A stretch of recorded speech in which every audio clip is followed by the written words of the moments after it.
श्रीमन नारायण नारायण नारायण, भजमन नारायण नारायण नारायण।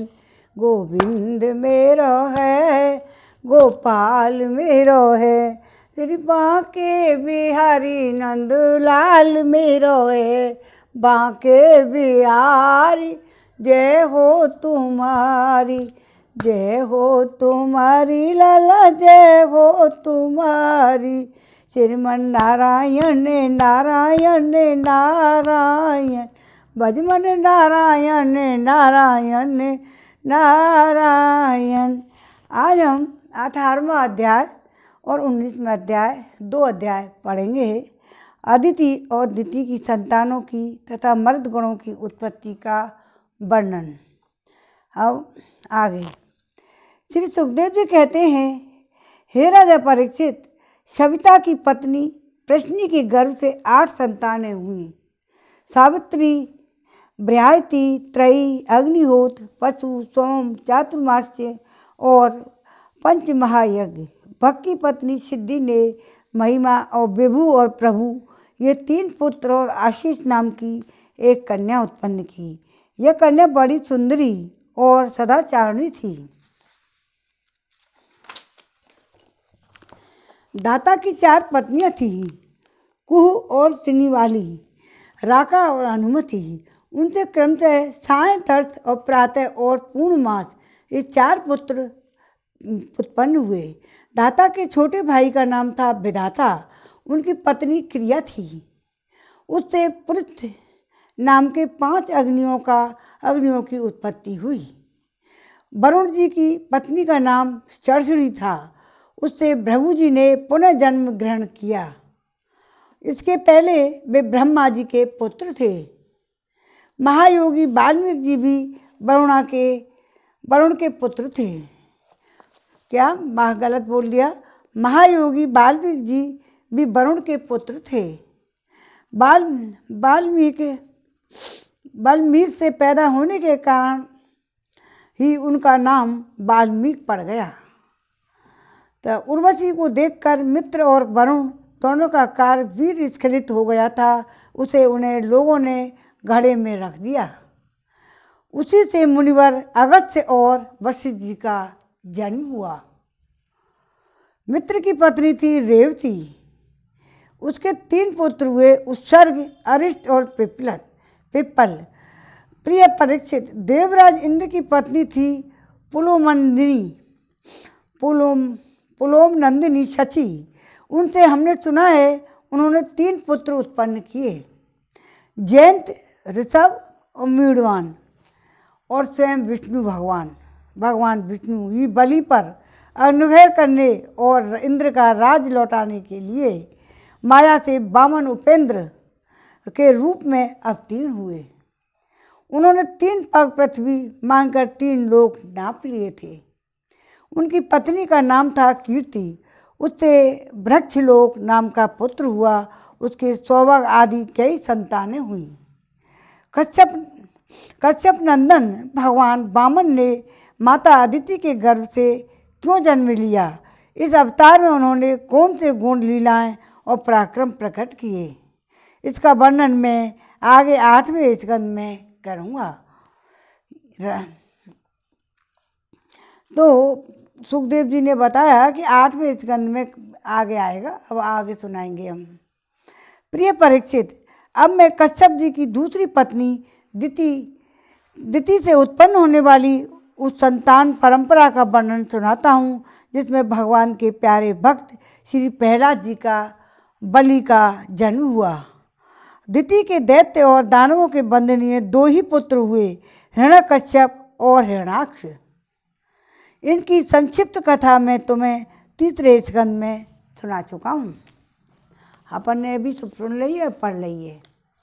हिरण्यकश्यप की पत्नी दानवी कयादु थी। उसके पिता जम्ब ने उसका विवाह हिरण्यकश्यप से ही कर दिया था। कयादु के 4 पुत्र हुए, संहद, अनुहद, हद और पहलद।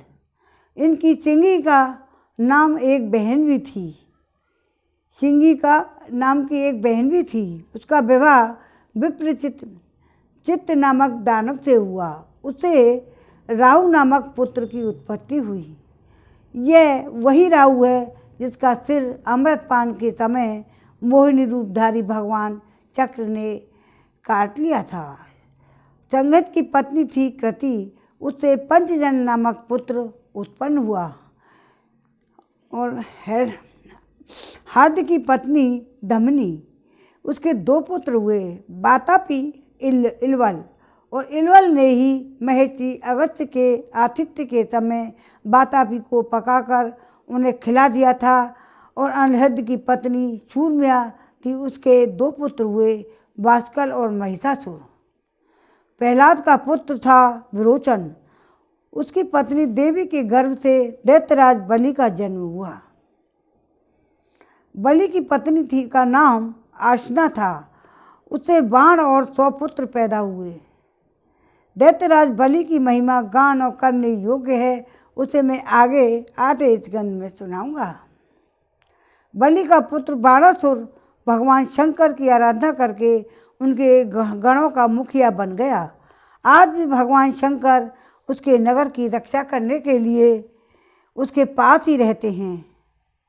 बाणासुर के दिति के हिरण्यकश्यप और हिरण्याक्ष के अतिरिक्त 49 पुत्र और थे। उन्हें मरुदगण कहते हैं। वे सब निसंतान रहे। देवराज इंद्र ने उन्हें अपने ही समान देवता बना लिया था। अब इनकी कथा सुनाएंगे हम। राजा परीक्षित बोले, भगवान, मरुदगण ने ऐसा कौन सा सत्कर्म किया जिसके कारण वे अपने जन्मजात असुरोचित भाव को छोड़ सके और देवराज इंद्र के द्वारा देवता बना लिए गए? ब्राह्मण, मेरे साथ यहाँ की सभी ऋषि मंडली यह बात जानने के लिए अत्यंत उत्सुक हो रही है। अतः आप कृपा करके विस्तार से वह रहस्य बतलाइए। सूत जी कहते, सौनक जी, राजा परीक्षित का प्रश्न थोड़े शब्दों में बड़ा ही सार गर्भित था। उन्होंने बड़े आदर से पूछा भी था। इसलिए सर्वज्ञ सुखदेव जी महाराज ने बड़े ही प्रसन्न चित्त से उनका अभिनंदन करके यूँ कहा। श्री सुखदेव जी कहने लगे, हे परीक्षित, भगवान विष्णु ने इंद्र का पक्ष लेकर दिति के दोनों पुत्रों हिरण्याकश्यप और हिरण्याक्ष को मार डाला। अतः दिति शोक के आग से उद्दीप्त हो क्रोध से जलकर इस प्रकार सोचने लगी, सचमुच इंद्र बड़ा विजयी और क्रूर और निर्दयी है। हे राम राम, उसने अपने भाइयों को ही मरवा डाला। वह दिन कब आए होगा जब मैं भी उस पापी को मरवा कर आराम से सोऊंगी। लोग राजाओं के देवताओं की शरीर को प्रभु कहकर पुकारते हैं, पर एक दिन वह कीड़ा विष्ठा और राख का ढेर हो जाता है। इसके लिए जो दूसरे प्राणियों को सताता है उसे अपने सच्चे स्वार्थ या परमार्थ का पता नहीं है, क्योंकि इससे तो नरक में जाना पड़ेगा। मैं समझती हूँ इंद्र अपने शरीर को नित्य मानकर मतवाला हो रहा है। उसे अपने विनाश का पता ही नहीं है। अब मैं वह उपाय करूँगी, इससे मुझे ऐसा पुत्र प्राप्त हो जो इंद्र का घमंड चूर चूर कर दे। दिति और अपने मन में ऐसा विचार करके सेवा शुश्रूषा विनय प्रेम और जितेंद्रियता के आदि के द्वारा निरंतर अपने पतिदेव कश्यप जी को प्रसन्न रखने लगी। वो अपने पतिदेव के हृदय का एक एक भाव जानती थी और जानती रहती, और परम प्रेम भाव, मनोहर एवं मधुर भाषण तथा मुस्कान भरी तिरछी चितवन से उनका मन अपनी ओर आकर्षित करती रहती थी। कश्यप जी महाराज बड़े विद्वान और विचारवान होने पर भी चतुर्दिति की सेवा से मोहित हो गए और उन्होंने विवश होकर वह स्वीकार कर लिया कि मैं तुम्हारी इच्छा पूर्ण करूँगा। स्त्रियों के संबंध में यह कोई आश्चर्य की बात नहीं है कि सृष्टि के प्रभात में ब्रह्मा जी ने देखा कि सभी जीव असंग हो रहे हैं। उन्होंने अपने आधे शरीर से स्त्रियों की रचना की और स्त्रियों ने पुरुषों की मति अपनी ओर आकर्षित कर ली। हाँ तो भैया, मैं कह रहा था, दिति ने भगवान कश्यप की बड़ी सेवा की, इससे वे उस पर बहुत ही प्रसन्न हुए। उन्होंने दिति का अभिनंदन करते हुए उससे मुस्कुरा कर कहा। कच्छप जी ने कहा, हे अनिंद सुंदरी प्रिय, मैं तुम पर बहुत प्रसन्न हूँ। तुम्हारी जो इच्छा हो मुझसे मांग लो। पति के प्रसन्न हो जाने पर पत्नी के लिए लोक और परलोक में कौन सी अभिष्ट वस्तु दुर्लभ है। शास्त्रों में यह बात स्पष्ट कही गई है, पति ही स्त्रियों की परमाराध्य इष्ट देव हैं। प्रिय लक्ष्मी पति भगवान वासुदेव भी समस्त प्राणियों के हृदय में विराजमान है। विभिन्न देवताओं के रूप में, नाम और रूप में भेद से उन्हीं की कल्पना हुई है। सभी पुरुष चाहे किसी भी देवता की उपासना करें, उन्हीं की उपासना करते हैं। ठीक वैसे ही स्त्रियों के लिए भगवान ने पति का रूप धारण किया है, वे उनकी उसी रूप में पूजा करती हैं। इसलिए प्रिय, अपना कल्याण चाहने वाली पतिव्रता स्त्रियां अनन्य प्रेम भाव से अपने पतिदेव की ही पूजा करती हैं, क्योंकि पतिदेव ही उनके परम प्रियतम आत्मा और ईश्वर हैं। हे कल्याणी, तुमने बड़े प्रेम भाव से, भक्ति भाव से मेरी सेवा की है और पूजा की है। अब मैं तुम्हारी सब अभिलाषाएं पूर्ण कर दूंगा। असतियों को जीवन में ऐसा होना अत्यंत दुर्लभ है। दिति ने कहा, ब्राह्मण, इंद्र ने विष्णु के हाथों मेरे 2 पुत्र मरवाकर मुझे निपुति बना दिया है। इसलिए यदि आप मुझे मुँह मांगा वर देना चाहते हैं तो कृपा करके एक ऐसा अमर पुत्र दीजिए जो इंद्र को मार डाले। अब परीक्षित दिति की बात सुनकर कश्यप जी खिन्न हो गए और पछताने लगे कि वे मन ही मन कहने लगे, हाय हाय, आज मेरे जीवन में बहुत बड़े अधर्म का अवसर आ पहुंचा। देखो तो सही, अब मैं इंद्रियों के विषय में सुख मानने लगा हूँ और स्वरूपणी स्त्री रूपणी माया ने मेरे चित्त को अपने बस में कर लिया है। हाय हाय, आज मैं कितनी दीनहीन अवस्था में हूँ। अवश्य ही अब मुझे नरक में गिरना पड़ेगा। इस स्त्री का कोई दोष नहीं है, क्योंकि इसने अपने जन्मजात स्वभाव का ही अनुसरण किया है। दोष मेरा है जो मैं अपनी इंद्रियों को अपने बस में न रख सका, अपने सच्चे स्वार्थ और परमार्थ को न समझ सका। मुझे मूढ़ बार बार धिक्कार है, मुझे मूढ़ को बार बार धिक्कार है। सच में है, स्त्रियों के चरित्र को कौन जानता है। इनका मुंह तो ऐसा होता है जैसे शरद ऋतु का खिला हुआ कमल, और बातें सुनने में ऐसी मीठी होती हैं मानो अमृत घोल रखा हो, परंतु हृदय वह तो इतना तीखा होता है कि मानो छुरे की पैनी धार हो। श्रीमन नारायण नारायण नारायण, पजमन नारायण नारायण नारायण। इसमें संदेह नहीं कि स्त्रियां अपनी लालसाओं की कठपुतली होती हैं। सच पूछो तो वे किसी से प्यार नहीं करती। स्वार्थवश वे अपने पति और पुत्र और भाई तक को मार डालती हैं या मरवा डालती हैं। अब तो मैं कह चुका हूँ कि जो तुम मांगोगी वह दूंगा। मेरी बात झूठी नहीं होनी चाहिए, परंतु इंद्र भी वध करने योग्य नहीं है। अच्छा, अब इस विषय में मैं यह युक्ति करता हूँ। प्रिय परीक्षित, सर्वसमर्थ कश्यप जी ने इस प्रकार मन ही मन अपनी भर्त्सना करके दोनों बातें बनाने का उपाय सोचा। फिर तनिक रुष्ट होकर दिति से कहा।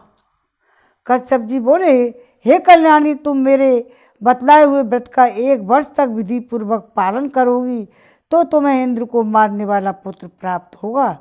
परंतु यदि किसी प्रकार नियमों में त्रुटि हो गई तो वह देवताओं का मित्र बन जाएगा।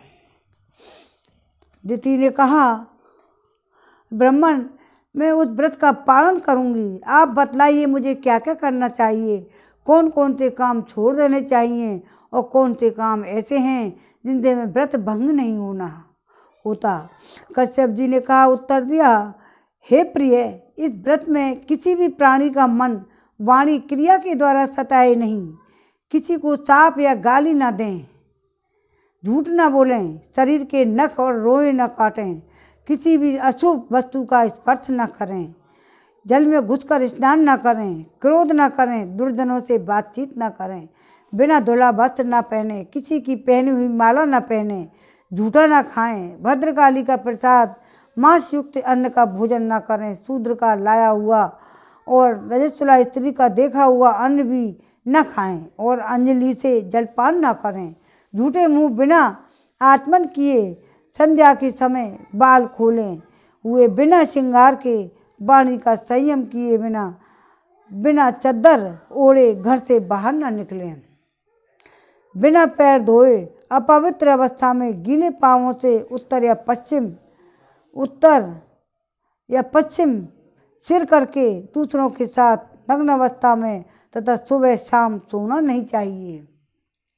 इस प्रकार इन निषिद्ध कर्मों का त्याग करके सर्वथा सब पवित्र रहें और धुला वस्त्र धारण करें, सभी सौभाग्य के चिन्हों से सुसज्जित रहें। प्रातःकाल कलेवा करने के पहले ही गाय, ब्राह्मण, लक्ष्मी जी और भगवान श्री नारायण की पूजा करें। श्रीमन नारायण नारायण नारायण, भजमन नारायण नारायण नारायण।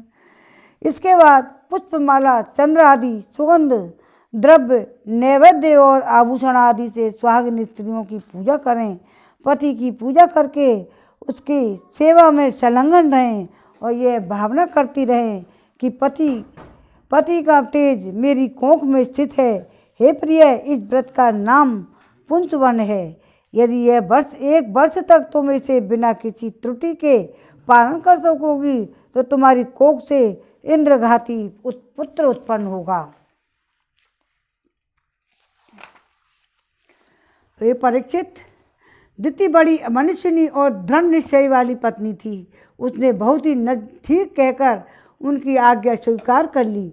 अब दिति अपनी कोख में भगवान कश्यप का वीर जीवन में उनका बतलाया हुआ व्रत धारण करके अनायासी नियमों का पालन करने लगी। ये परीक्षित, देवराज इंद्र अपनी मौसी दिति का अभिप्राय जान बड़ी बुद्धिमानी से अपना वेश बदलकर दिति के आश्रम पर गए और आए और उसकी सेवा करने लगे। वे दिति के लिए प्रतिदिन समय समय पर वन से फूल, फल, कंद मूल, समिधा, कुछ पत्ते, दूब, मिट्टी, जल लाकर उनकी सेवा में समर्पित करते। हे राजन, जिस प्रकार बहेलिया हरिण को मारने के लिए हरिण की सी सूरत बनाकर उसके पास जाता है, वैसे ही देवराज इंद्र भी कपट वेश धारण करके व्रत प्राण दिति के व्रत पालन की त्रुटि पकड़ने के लिए उसकी सेवा करने लगे। सर्वदा पैनी दृष्टि रखने पर भी उसके व्रत में किसी प्रकार की त्रुटि नहीं मिली। वे पूर्वतः उसकी सेवा टहल पहल करने लगे। अब तो इंद्र को बड़ी चिंता हुई। वे सोचने लगे, मैं ऐसा कौन सा उपाय करूं जिससे मेरा कल्याण हो। दिति व्रत के नियमों का पालन करते करते बहुत ही दुर्बल हो गई थी। विधाता ने उसे मोह में डाल दिया। इसलिए एक दिन संध्या के समय झूठे मुंह, बिना आचमन किए, बिना पैर धोए हुए सो गई। योगेश्वर इंद्र ने देखा कि यह अच्छा अवसर हाथ लगाए। वे योग बल से झटपट सोई ही दिति के गर्भ में प्रवेश कर गए। उन्होंने वहां जाकर सोने के समान चमकते हुए गर्भ के वज्र के द्वारा 7 टुकड़े कर दिए। जब वो गर्भ रोने लगा तब उन्होंने मत रो कहकर 7 टुकड़ों में से एक एक करके और 7 टुकड़े कर दिए। एक एक के 7 टुकड़े कर दिए। हे राजन, जब इंद्र उनके टुकड़े टुकड़े करने लगे तब उन सबों ने हाथ जोड़कर इंद्र से कहा, देवराज, तुम हमें क्यों मार रहे हो? हम तो तुम्हारे भाई मरुदगण हैं। तब इंद्र ने अपनी भाभी अनन्य प्रेमी पार्षद मरुदगण से कहा, अच्छी बात है, तुम लोग मेरे भाई हो, अब मत डरो। परीक्षित, जैसे अब अश्वत्थामा के ब्रह्मास्त्र से तुम्हारा कुछ भी अनिष्ट नहीं हुआ, वैसे ही भगवान श्री हरि की कृपा से दिति का हुआ गर्भ वज्र के द्वारा टुकड़े टुकड़े होने पर भी मरा नहीं। इसमें तनिक भी आश्चर्य की बात नहीं कि क्योंकि जो मनुष्य एक बार भी आदि पुरुष भगवान नारायण की आराधना कर लेता है वह उनकी समानता प्राप्त कर लेता है। फिर दिति ने तो कुछ ही दिन कम 1 वर्ष तक भगवान की आराधना की थी। अब वे 49 मृदगुण इंद्र के साथ मिलकर 50 हो गए। इंद्र ने भी सौतेली माता के पुत्रों के साथ शत्रु भावना रखकर उन्हें सोमपाई देवता बना लिया। जब दिति की आँख खुली तब उसने देखा कि उसके अग्नि के समान तेजस्वी 49 बालक इंद्र के साथ हैं। इससे सुंदर प्रभाव वाली दिति को बड़ी प्रसन्नता हुई। उसने इंद्र को संबोधन करके कहा, बेटा, मैं इस इच्छा से इस अत्यंत कठिन व्रत का पालन कर रही थी।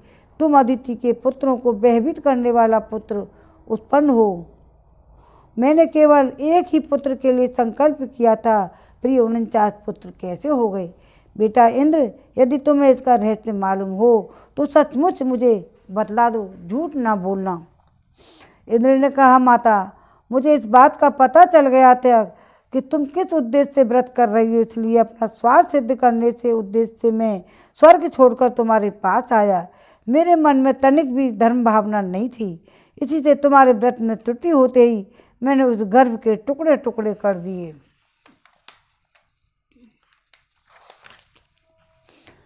पहले मैंने उसके 7 टुकड़े किए थे, जब ये 7 टुकड़े 7 बालक बन गए।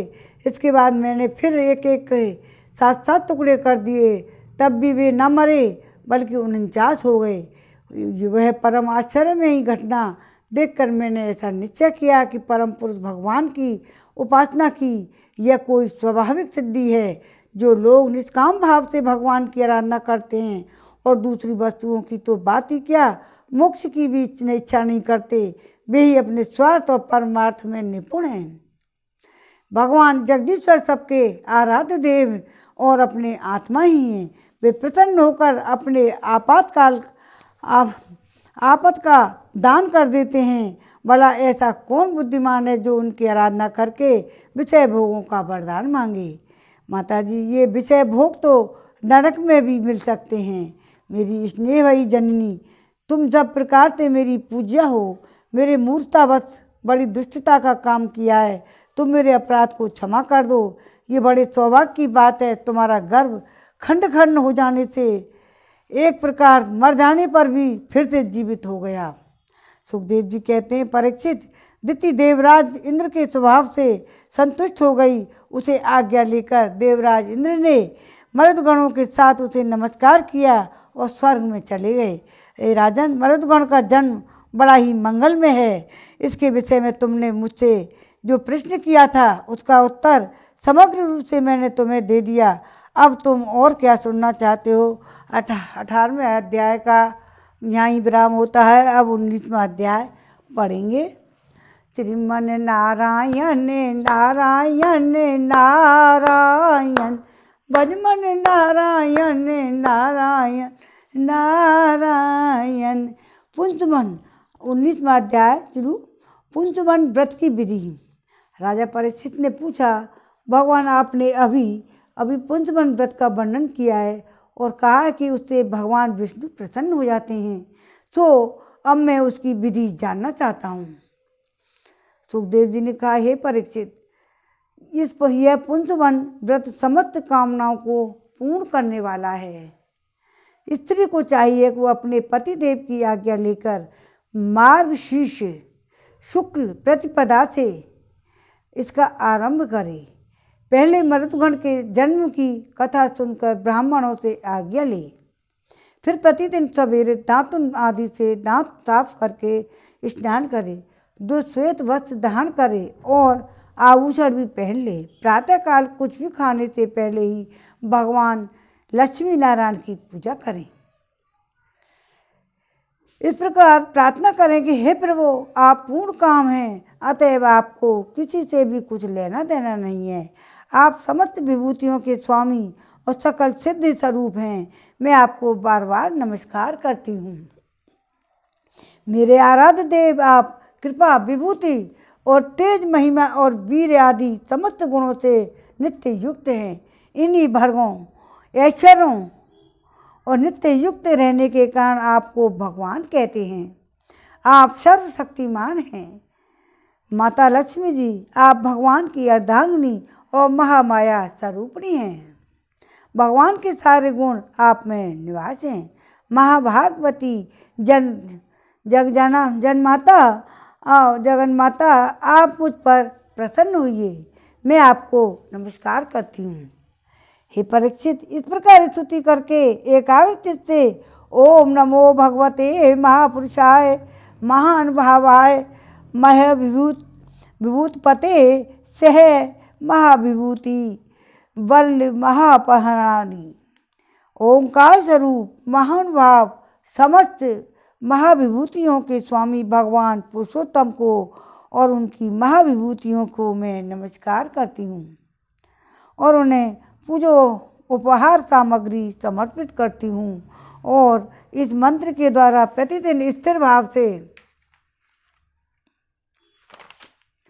स्थिर वृत्त से विष्णु भगवान का आह्वान और अर्धपाद आत्मन स्नान वस्त्र यज्ञोपवीत आभूषण गंध पुष्प दीप और नैवेद्य आदि निवेदन करके पूजन करे।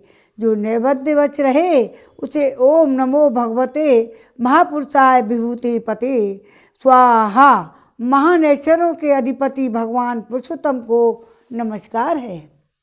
मैं उन्हीं के लिए हविष्य हवन कर रही हूँ। यह मंत्र बोलकर अग्नि में 12 आहुतियाँ दें। परीक्षित, जब इस प्रकार की संपत्तियों को प्राप्त करना चाहता हो उसे चाहिए कि प्रतिदिन भक्ति भाव से भगवान लक्ष्मी नारायण की पूजा करें। और क्योंकि वे दोनों समस्त अभिलाषाओं के पूर्ण करने वाले एवं श्रेष्ठ वरदानी हैं। इसके बाद भक्ति भाव से भरकर बड़ी नम्रता से भगवान की साष्टांग दंडवत करें। 10 बार पूर्वोक्त मंत्र का जप करें और फिर स्रोत का पाठ करें। हे लक्ष्मी नारायण, आप दोनों सर्वव्यापक और संपूर्ण चराचर जगत के अंतिम कारण हैं। आपका कारण नहीं है। आपका और कोई कारण नहीं है भगवान। हे भगवान, माता लक्ष्मी जी आपकी माया शक्ति हैं। वे स्वयं अव्यक्त प्रकृति भी हैं। इनका पार पाना अत्यंत ही कठिन है। हे प्रभु, आप ही इन महामाया के अधीश्वर हैं। आप ही स्वयं परम पुरुष हैं। आप समस्त यज्ञ हैं और ये हैं यज्ञ क्रिया। आप फल के भोक्ता हैं और ये हैं उसकी उत्पन्न करने वाली क्रिया। माता लक्ष्मी जी तीनों गुणों की अभिव्यक्ति हैं और आप उन्हें व्यक्त करने वाले हैं और उनके भोक्ता हैं। आप समस्त प्राणियों की आत्मा हैं। लक्ष्मी जी शरीर इंद्रिय अंतःकरण हैं। माता लक्ष्मी जी नाम एवं रूप है। आप नाम रूप दोनों के प्रकाशक आधार हैं, प्रकाशक तथा आधार हैं। हे प्रभु, आपकी कीर्ति पवित्र है। आप दोनों ही त्रिलोकी के वरदानी परमेश्वर हैं। अतः मेरी बड़ी बड़ी आशाएं अभिलाषाएं आपकी कृपा से पूर्ण हों। हे परीक्षित, इस प्रकार परम वरदानी भगवान लक्ष्मी नारायण की स्तुति करके वहाँ से नैवेद्य हटा दें और आचमन करके पूजा करें। तदंतर भक्तिभाव भरित हृदय से भगवान की स्तुति करें। भगवान की पूजा के बाद अपने पति को साक्षात भगवान समझकर परम प्रेम से उनकी प्रिय वस्तुएं सेवा में उपस्थित करें। पति का भी यह कर्तव्य है कि वह आंतरिक प्रेम से अपनी पत्नी के प्रिय पदार्थ लाकर उसे दे और उसके छोटे बड़े सब प्रकार के काम करता रहे। हे परीक्षित, पति पत्नी में एक का कोई भी काम करता है तो उसका फल दोनों को होता है।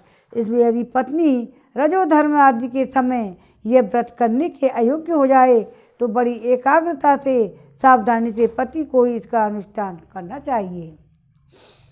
ये भगवान विष्णु का व्रत है। इसका नियम लेकर बीच में भी कभी नहीं छोड़ना चाहिए। जो यह भी नियम ग्रहण करे वह प्रतिदिन माला चंदन नैवेद्य आभूषण आदि से भक्तिपूर्वक ब्राह्मण और स्वागिन स्त्रियों का पूजन करें तथा भगवान विष्णु की भी पूजा करें। इसके बाद भगवान को उनके धाम में पधरा दें और विसर्जन कर दें। तदंतर आत्मशुद्धि और समस्त अभिलाषाओं की पूर्ति के लिए पहले से उन्हें निवेदित किया हुआ प्रसाद ग्रहण करें। साध्वी स्त्री इस विधि से यह 12 महीने तक पूरे साल भर व्रत का आचरण करके मार्गशीर्ष की अमावस्या को उद्यापन संबंधी उपवास और पूजन आदि करें। उस दिन प्रातःकाल ही स्नान करके पूर्ववत विष्णु भगवान का पूजन करें और उसका पति पाक यज्ञ की विधि से घृत मिश्रित खीर की अग्नि में 12 आहुति दें।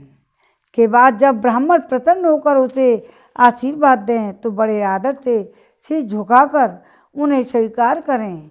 भक्ति भाव से माथा टेक कर उनके चरणों में प्रणाम करें और उनकी आज्ञा लेकर भोजन करें। पहले आचार्य को भोजन कराएं, फिर मौन होकर भाई बंधुओं के साथ स्वयं भोजन करें। इसके बाद हवन से बची हुई घृत मिश्रित खीर अपनी पत्नी को दें। वह प्रसाद स्त्री को सत्पुत्र और सौभाग्य दान और करने वाला होता है। परीक्षित, भगवान के इस पुंसवन व्रत का जो मनुष्य विधि पूर्वक अनुष्ठान करता है उसे यहीं उसकी मनचाही वस्तु मिल जाती है। स्त्री इस व्रत का पालन करके सौभाग्य, संपत्ति, संतान, यश और ग्रह प्राप्त करती है। उसका पति चिरायु हो जाता है। इस व्रत का अनुष्ठान करने वाली कन्या समस्त शुभ लक्षणों से युक्त पति प्राप्त करती है और विधवा इस व्रत से निष्पाप होकर वैकुंठ में जाती है। जिससे बच्चे मर जाते हैं वह इस चीज के प्रभाव से चिरायु प्राप्त करती, पुत्र प्राप्त करती है। धनवती किंतु अभागिन स्त्री को सौभाग्य प्राप्त होता है और कुरूपा को श्रेष्ठ रूप मिल जाता है। रोगी इस व्रत के प्रभाव से रोग मुक्त होकर बलिष्ठ शरीर और श्रेष्ठ इंद्रिय शक्ति प्राप्त कर लेता है। जो मनुष्य मांगलिक श्राद्ध कर्मों में इसका पाठ करता है उसके पितर और देवता अनंत तृप्ति लाभ करते हैं। वे संतुष्ट होकर हवन के समाप्त होने पर व्रती का समस्त इच्छाएं पूर्ण कर देते हैं। ये सब संतुष्ट होते हैं। समस्त यज्ञों को एकमात्र भोक्ता भगवान लक्ष्मी नारायण भी संतुष्ट हो जाते हैं और व्रती की समस्त अभिलाषाएं पूर्ण कर देते हैं। हे परीक्षित, मैंने तुम्हें मरुदगण की आदरणीय और पुण्यप्रद जन्म कथा सुनाई, साथ ही दिति के श्रेष्ठ पुंसवन व्रत का वर्णन भी सुना दिया। और आज 19वां अध्याय में विराम देते हैं। कल हम 7वें स्कंद का पहला अध्याय शुरू करेंगे। अब यहीं विराम देते हैं। श्रीमन नारायण नारायण नारायण, भजमन नारायण नारायण नारायण। गोविंद मेरो है, गोपाल मेरो है, श्री बांके बिहारी नंद लाल मेरो है। बांके बिहारी जय हो तुम्हारी, जय हो तुम्हारी लाला, जय हो तुम्हारी। गोविंद मेरो है, गोपाल मेरो है, श्री बांके बिहारी नंद लाल मेरो है। गोविंद मेरो है, गोपाल मेरो है, श्री बांके बिहारी नंद लाल मेरो है। श्री भागवत भगवान की है आरती, पापियों को पाप से है तारती। ये अमर ग्रंथ, ये मुख्य पंथ, ये पंचम वेद सारा, नव ज्योति जगाने वाला। ये अमर ग्रंथ, ये मुख्य पंथ, ये पंचम वेद निराला, नव ज्योति जगाने वाला। हरि गाने यही वरदान, यही जग की मंगल की आरती। पापियों को पाप से है तारती, श्री भागवत भगवान की है आरती। पापियों को पाप से है तारती। ये शांति गीत पावन पुनीत सा कोप मिटाने वाला, हरि दरस दिखाने वाला। है शांति गीत पावन पुनीत सा कोप मिटाने वाला, हरि दरस दिखाने वाला। है सुख करनी है दुख हरिणी, श्री मधुसूदन की आरती। पापियों को पाप से है तारती, श्री भागवत भगवान की है आरती। पापियों को पाप से है तारती। ये मधुर बोल जग फंद खोल, सन्मार्ग दिखाने वाला।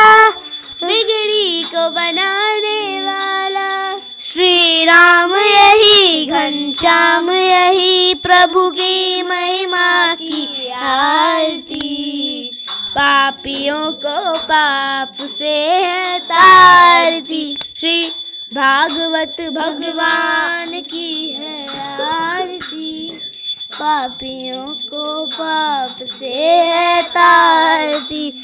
आज के आनंद की जय। जय जय श्री राधे। ओम नमो भगवते वासुदेवाय नमः। जय जय श्री राधे।